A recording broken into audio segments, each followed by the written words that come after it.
John Carter liked the quiet of the Montana woods. After 10 years as a Marine, the peace of nature was what he needed. As a wilderness guide, he spent most days showing tourists the beauty of the mountains. But today was different. Today he was alone. The morning air was cool as John hiked up the narrow trail. His backpack held enough supplies for 3 days, though he only planned to be out for 1. Being prepared was a habit from his military days. The strange sound came just after noon. John froze, listening carefully. It wasn't a bear or any animal he knew. It was a high-pitched whine followed by a crash that shook the ground beneath his boots.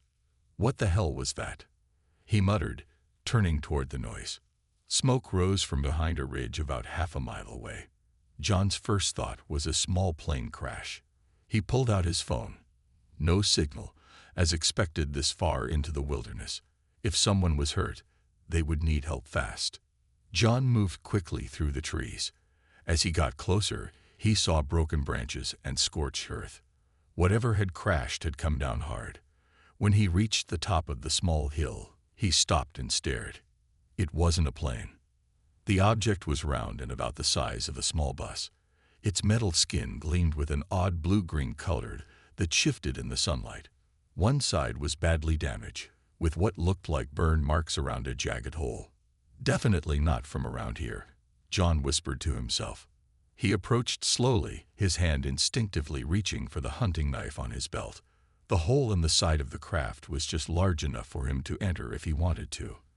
A strange smell hung in the air, like burnt metal, and something sweet he couldn't name.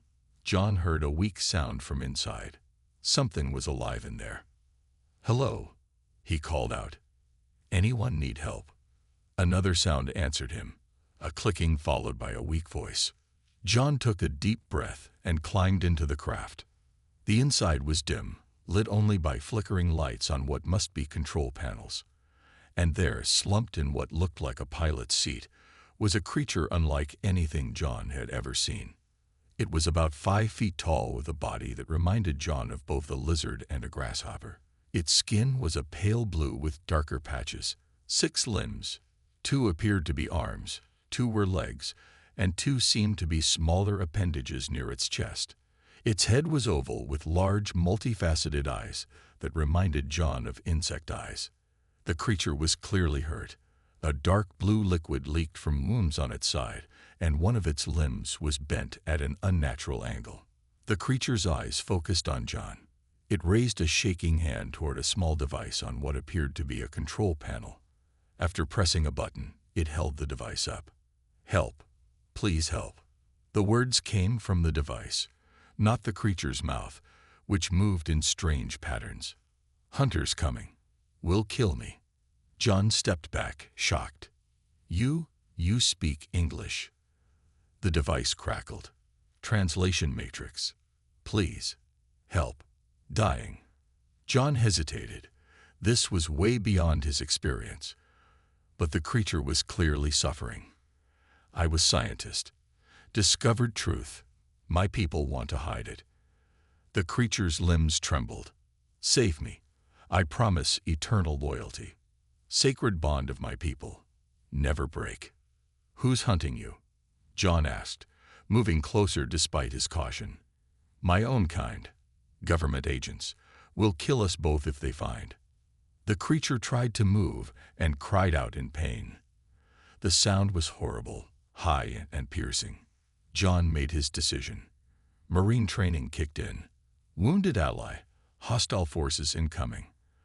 The fact that the ally was an alien didn't change what needed to be done. "I'll help you," he said firmly. "But I need to stop that bleeding first." The alien's eyes seemed to brighten. "My name. Zix. You have my eternal gratitude, human." "John," he replied, opening his pack to find his first aid kit. "My name is John Carter." 3 days had passed since John Carter found the alien. He kept Zix hidden in a small cave not far from the crash site. John had treated the alien's wounds with his first aid supplies, and Zix was slowly getting better. "Your medical skills are impressive for a species without regeneration technology," Zix said through his translation device.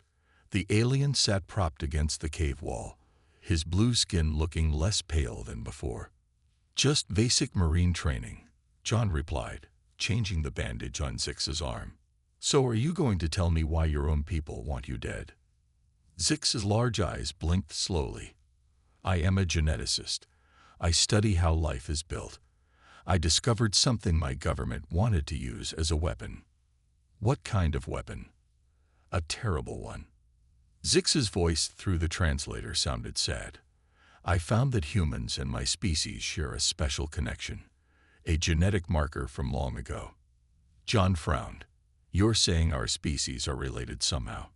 "Not exactly, but compatible in ways no one thought possible." Zix adjusted his position. "My government wants to use this discovery to control humans. I refuse to help them." John wasn't sure if he believed this story. It seemed too strange. But the alien in front of him was definitely real. "You mentioned eternal loyalty when we met," John said. "What does that mean exactly?" Zix's body straightened, showing respect. "The sacred bond is the highest promise my people can make. It is both biological and spiritual. Once bonded, I would be loyal to you until death. It is not given lightly." "Sounds serious," John said. "It is the most serious promise we make." Zix reached into a small pouch attached to his body. "I wish to show you something." The alien pulled out a small device that fit in his palm. When he pressed it, a hologram appeared in the air between them. It showed strange ships and creatures that looked like Zix. "These are the hunters. They will arrive soon. My ship sent a signal before I could disable it." John leaned closer, studying the hologram. "How many?" "A small team. 5, perhaps 6, but they have technology far beyond yours." "Great," John muttered. "So what's our plan?" Zix turned off the hologram. "We must leave this place. Find somewhere to hide while I complete repairs on my communication device. I need to contact allies among my people." A beeping sound came from another of Zix's devices. The alien's eyes widened. "They are coming. Sooner than I expected." John grabbed his backpack. "How much time do we have?" "Hours. Maybe less." Zix struggled to stand. "I wish to perform the bonding ritual before they arrive. It will give us advantages." "What kind of advantages?" "The bond allows connection, shared thoughts, enhanced abilities. It might save both our lives." John hesitated. Forming some kind of alien bond seemed risky, but they were running out of options. "What do I need to do?" Zix held out his hand. In it was a small crystal that glowed with a soft blue light. "Hold this between us. Repeat the words I say. The translator will help." John took one end of the crystal, while Zix held the other. The alien began speaking in his strange clicking language, and the translator spoke words for John to repeat. "I accept this bond freely given. Life to life. Mind to mind. Loyalty until the stars burn out." As John repeated the words, the crystal grew warmer. A strange feeling spread up his arm and into his chest. He could suddenly feel emotions that weren't his: fear, hope, and gratitude. "It is done," Zix said, but John realized the alien's mouth hadn't moved. The words were somehow in his mind. "I can hear your thoughts," John said in shock. "Yes, the bond is formed. We are connected now." John felt dizzy as new sensations flooded his mind. That's amazing." "And just in time," Zix said grimly, pointing to the sky. "They have entered your atmosphere. We need to move now," John said, grabbing his pack. The bond between him and Zix was still new and strange. He could feel the alien's fear like it was his own. Zix stood up, stronger than before. "The hunters will track my ship first. We have maybe 2 hours." John led the way deeper into the forest. The Montana wilderness was thick with trees and hills, good for hiding. As they moved, John noticed something odd. He could sense things around him better than before. The sounds of animals, the smell of the pine trees, even the direction of the wind. Everything was clearer. It's the bond, Zix explained, sensing John's thoughts. My species has better senses than humans. Now you share them. They traveled quickly for an hour, putting distance between themselves and Zix's crashed ship. John found a small cave hidden behind a waterfall where they could rest. Tell me about these hunters, John said as they sat in the damp cave. Elite soldiers. They track and capture or kill those who threaten our government's plans. Zix pulled out a small device from his pouch. This contains my research data. It proves what they want to do to your people. Which is what exactly? My government discovered your planet 50 years ago. They have been studying humans secretly. Zix's large eyes looked sad. They plan to use the genetic link between our species to create forced bonds with your strongest warriors, turning them into weapons and slaves. John's jaw tightened. Not if I can help it. Suddenly, both of them tensed. Through their bond, they felt the same thing. Something was coming. Not from the sky, but through the forest. Something that didn't belong. A scout, Zix whispered. John looked out through the waterfall. At first, he saw nothing. Then a movement caught his eye. Something was moving through the trees. It looked almost like a person, but the movements were too fluid, too fast. Its skin reflected light in an unnatural way. They're ahead of schedule, John muttered. The scout moved closer to the waterfall. It held a device that looked like a tablet. Suddenly, it stopped and looked directly at the waterfall. It's scanning for life signs, Zix said in John's mind. John reached for his hunting knife, but Zix put a hand on his arm. No, I have a better idea. Through their bond, John understood the plan immediately. Zix took a small object from his pouch and pressed it. It expanded into what looked like a small drone. It will create a false reading, Zix explained. Make the scout think we went east. The drone flew out from behind the waterfall, staying high and out of sight. The scout immediately turned, following the new signal.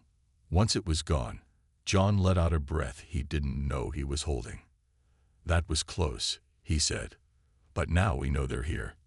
And there will be more. Before they could move, they heard a new sound. The whirring blades of a helicopter. Humans too, John said in surprise. They peered out to see a black helicopter flying over the forest. Men in dark suits were scanning the area. Your government must have detected the hunter's ship entering your atmosphere, Zix said. Great. Now we have two groups after us. John thought quickly. We need help. I know someone nearby who might be able to hide us. An old army buddy who doesn't ask questions. Can you trust this person with my existence? John nodded. With my life. And now yours. They waited until the helicopter passed, then slipped out from behind the waterfall. John felt a new determination. Through their bond, he could tell Zix felt it too. Which way? Zix asked. John pointed north. 5 miles that way. We'll need to move carefully. Between your hunters and our government agents, these woods just got a lot more crowded. Zix nodded, his alien features showing what John now recognized as determination. Then we must be smarter than both. It took John and Zix nearly 4 hours to reach Frank Miller's cabin. The journey was slow because they had to hide several times from both alien scouts and government helicopters. By the time they saw the cabin through the trees, the sun was starting to set. This friend of yours, Zix said through their mental link, will he not be afraid of me? Frank's seen a lot in his life, John replied, and he doesn't trust the government much either. The cabin was small but sturdy, with solar panels on the roof and a large satellite dish on one side. Smoke rose from the chimney. John approached first, with Zix hiding in the trees. He knocked on the door in a special pattern. 3 quick knocks, pause, 2 more. The door opened to reveal a tall man with a gray beard and sharp eyes. He held a shotgun casually at his side. John Carter, Frank said with a smile. Been a while. Need your help, Frank, John said quietly. Got some people looking for me. Both our government and others. Frank's eyes narrowed. What kind of trouble are you in, son? The kind you won't believe unless you see it. John turned and nodded toward the trees. Zix stepped out, his alien form clearly visible in the fading light. Frank raised his shotgun slightly, then slowly lowered it. "Well, I'll be damned," he whispered. "That's not from around here." "His name is Zix," John explained. "He's being hunted by his people, and our government spotted his ship." Frank stared for a long moment, then stepped back from the door. "Better come inside then, both of you." Once inside, Frank locked the door and closed all the blinds. The cabin was filled with electronics, computer parts, and books. "Frank's a bit of a tech genius," John told Zix. "After the army, he started building custom systems. Keeps my mind busy," Frank said, still eyeing Zix. "So, alien, huh? You understand me?" Zix nodded. "I understand. John and I share a bond. I can speak through him or use this." He held up his translation device. Frank whistled low. "A bond. Like telepathy." "Something like that," John said. "Look, we need a place to hide. Zix's people have technology that can track him, and the government's not far behind." Frank thought for a moment, then moved to a bookshelf. He pulled a book, and the entire shelf swung open to reveal a hidden door. "Got a lab downstairs," he explained. "Lead-lined. Built it during my paranoid days. Should block any signals they're using to track you." John and Zix followed Frank down a narrow staircase. The basement was larger than expected, filled with computers, tools, and what looked like a small medical area. "Used to work on government communication systems," Frank explained as he turned on the lights. "Picked up a few tricks before I retired." Zix walked around the room, examining the equipment. "Impressive for your technology level." Suddenly, there was a loud knock at the cabin door above them. All three froze. "Stay here," Frank whispered. He went upstairs, closing the hidden door behind him. Through their bond, John could feel Zix's fear rising. "It's okay," he said. "Frank can handle it." They heard footsteps above and voices. A woman's voice, firm and official. "That's Agent Kelly Simmons," Zix said, picking up the name from John's mind. "She leads the government search." John was surprised. "How do you know that?" "Your memories. The bond lets me see them sometimes." After what seemed like hours but was only minutes, the hidden door opened again. Frank came down with a serious look on his face. "Government agents are searching all cabins in the area," he said. "She's gone for now, but she was suspicious. We don't have much time." John looked at Zix. "Then we need a plan. Fast. We need to know exactly what we're facing," Frank said, turning on several computer monitors in his underground lab. "John, what do you know about Zix's research?" John looked at Zix. Through their bond, he could feel the alien's hesitation. "It's time," John said.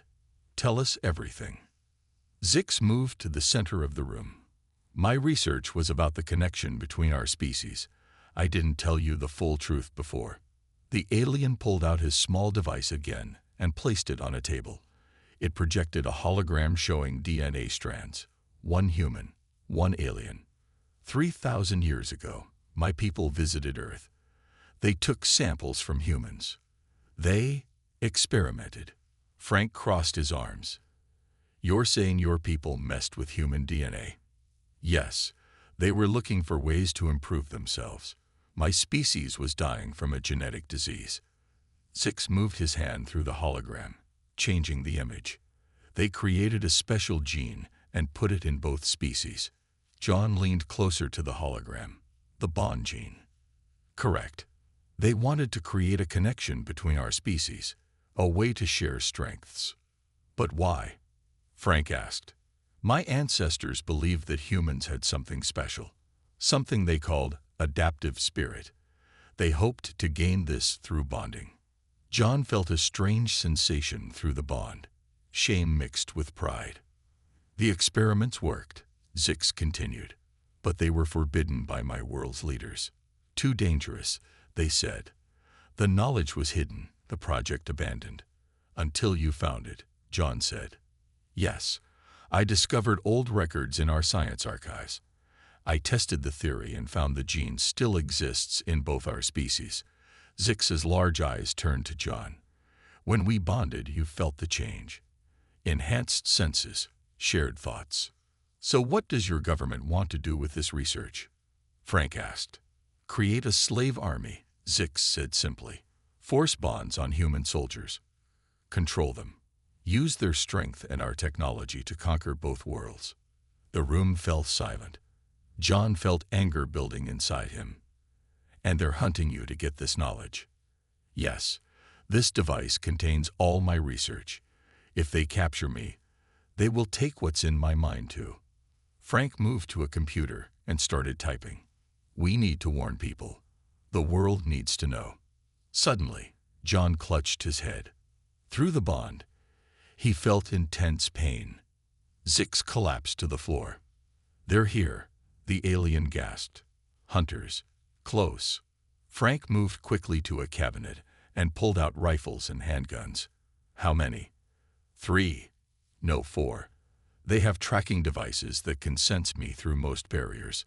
Zix struggled to stand, but they don't know about our bond yet. John helped Zix up. Can we use that? Yes. The bond is stronger now. We can share more than thoughts. Zix placed his hand on John's forehead. I can show you how to use their weapons, how to see their weaknesses. Knowledge flooded John's mind. Images of alien technology, fighting techniques, vital points on the hunters' bodies. Frank looked at the security cameras he had hidden around his property. 4 figures moving through the trees. Not human. And that government agent will be back soon with reinforcements, John added. Frank handed John a rifle. So we fight aliens first, then worry about the feds. John nodded, feeling the new confidence through his bond with Zix. We need to capture one of their ships. It's the only way off this mountain. You're planning to leave Earth? Frank asked in surprise. If we stay, they'll keep coming.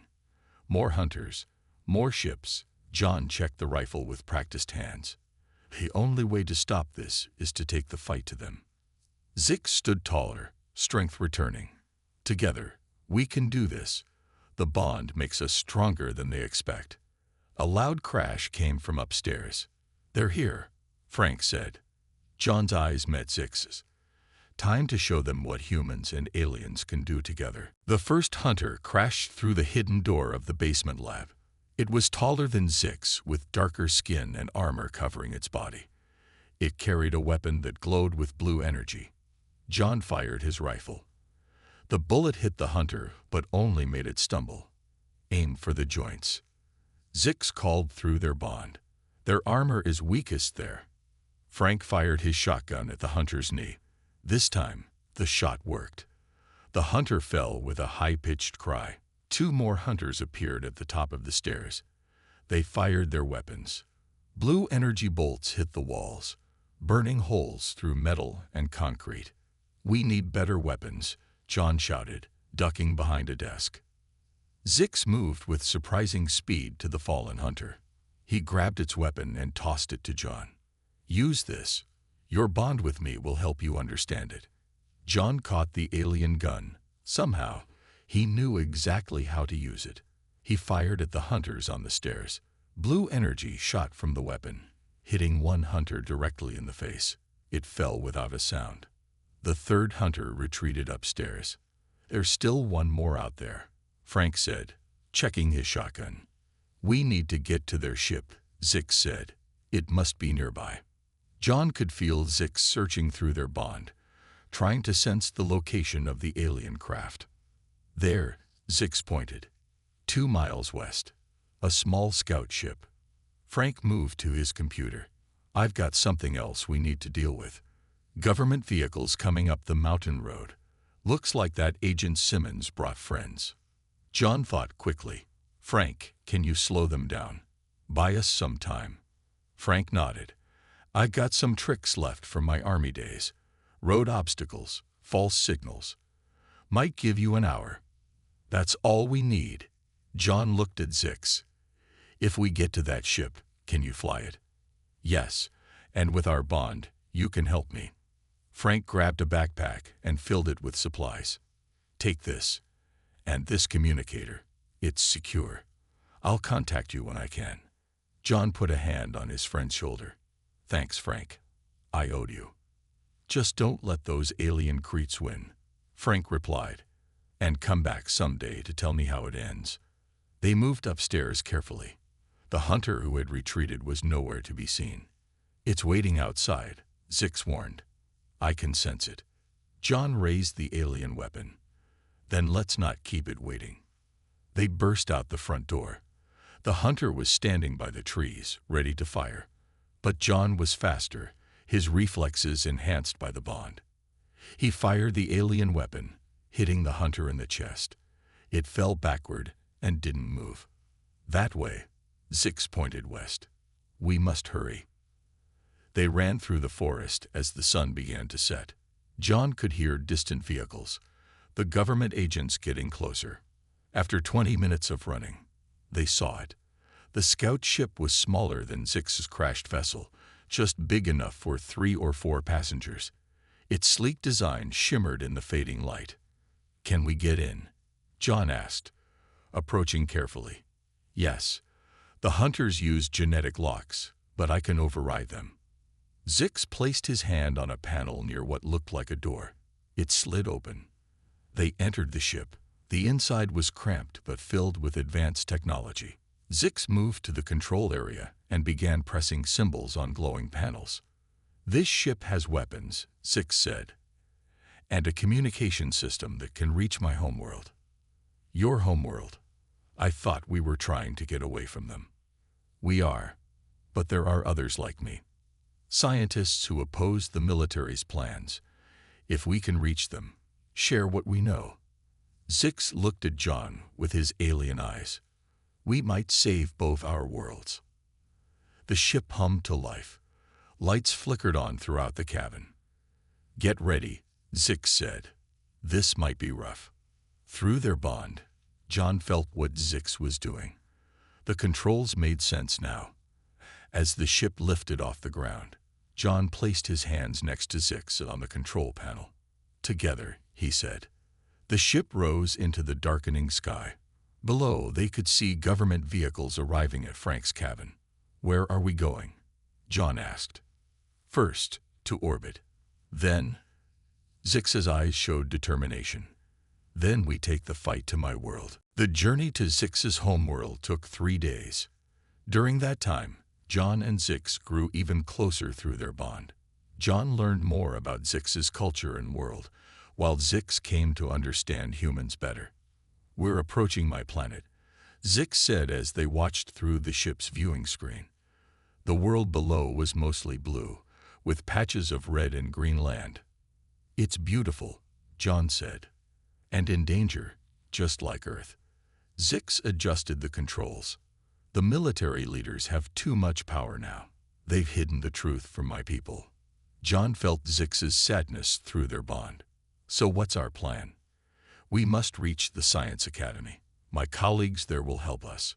But first, we need to avoid the defense systems. Zix guided the small ship toward the planet, staying hidden behind one of its 3 moons. Suddenly, alarms blared. We've been detected, Zix said. Military ships approaching. Can we outrun them? No, but we can outsmart them. Zix's fingers moved quickly over the controls. Hold on. The ship dove toward the planet at incredible speed. John felt the pressure even through the ship's gravity systems. 3 larger ships followed them. Send the message now, Zix told John. The code is in my mind. You can access it through our bond. John closed his eyes, finding the information in their shared consciousness. He input a complex series of symbols into the communication system. A message containing all of Zix's research data and evidence of the military's plans began broadcasting across the planet. They can't stop it now, Zix said with satisfaction. Every communication device on the planet will receive it. The pursuing ships fired warning shots that flashed past their vessel. Now for part 2, Zix said. He steered the ship toward a large city that shimmered with tall crystal buildings. The Science Academy. Yes, my colleagues will be waiting if they received our message. They landed on a platform attached to the tallest building in the city. As they exited the ship, they were surrounded by aliens similar to Zix. Behind them, the military ships landed too. Soldiers poured out, weapons ready. A tall alien in elaborate robes approached. Through their bond, John knew this was the head scientist, someone Zix respected greatly. "Zix, you have returned with serious accusations," the head scientist said through a translation device. Then he looked at John with interest. "And you bring a human." "Not just any human," Zix replied. "My bonded partner. Living proof that voluntary bonds are possible between our species." The military commander pushed forward. "This is treason. The human is our enemy. Is it treason to prevent genocide?" Zix asked loudly. "Your plans to enslave humans would lead to war between our worlds." John stepped forward. "I came here willingly to show that humans and your people can work together. We don't need to be enemies." The head scientist studied them both. "The bond between you is real. I can sense it." He turned to address the growing crowd of aliens. "The military has hidden the truth from us. Forced bonds would destroy what makes the connection special." More scientists gathered around them protectively. The military soldiers hesitated, unsure what to do. A communication alert sounded from all devices. On screens throughout the city, images appeared showing protests erupting across the planet. The people had received Zix's message and were demanding answers. The head scientist faced the military commander. "It's over. The council will hear of this. The truth cannot be hidden any longer." The commander lowered his weapon, defeated.